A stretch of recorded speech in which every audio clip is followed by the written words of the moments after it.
আমেরিকাতে যাওয়ার পর আমি যখন আমার প্রেগনেন্ট অবস্থায় আজকের ভিডিওতে থাকছে চমকে দেওয়া এক খবর।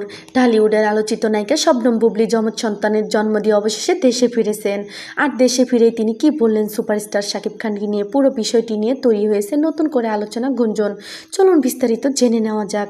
দীর্ঘদিন ধরে বুবলিকে নিয়ে সোশ্যাল মিডিয়ায় নানা গুঞ্জন চলছিল। হঠাৎ করেই তিনি দেশের বাইরে চলে যান এবং অনেকটা সময় আড়ালে ছিলেন। এরপর হঠাৎ খবর আসে তিনি নাকি যমজ সন্তানের মা হয়েছে। দেশে ফেরার পর এয়ারপোর্টে মিডিয়ার মুখোমুখি হয়ে বুবলির বেশ শান্তভাবে কথা বলেন।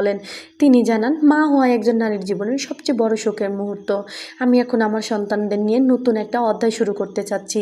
এই সময় সাংবাদিকরা প্রশ্ন করেন, এই সন্তানের বাবা কে আর শাকিব খানের সঙ্গে তার বর্তমান সম্পর্ক কী। প্রশ্নের জবাবে বুবলি সরাসরি নাম না বললেও ইঙ্গিতভাবে বলেন, আমার ব্যক্তিগত জীবন নিয়ে আমি খুব বেশি কথা বলতে চাই না।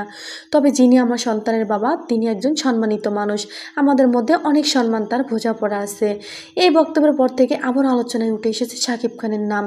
কারণ এর আগেও বুবলি ও শাকিব খানের সম্পর্ক নিয়ে অনেক খবর প্রকাশিত হয়েছে। তবে বুবলি আরও বলেন, আমি চাই না আমার সন্তানদের নিয়ে কোনো বিতর্ক হোক, আমি চাই তারা ভালোভাবে বড় হোক। দর্শক, বুবলির এই বক্তব্য স্পষ্ট কিছু না বললেও অনেক ইঙ্গিত লুকিয়ে আছে। এখন দেখার বিষয় ভবিষ্যতে তিনি কি কোনো খোলাসাভাবে কিছু বলেন নাকি বিষয়টি রহস্যই থেকে যায়।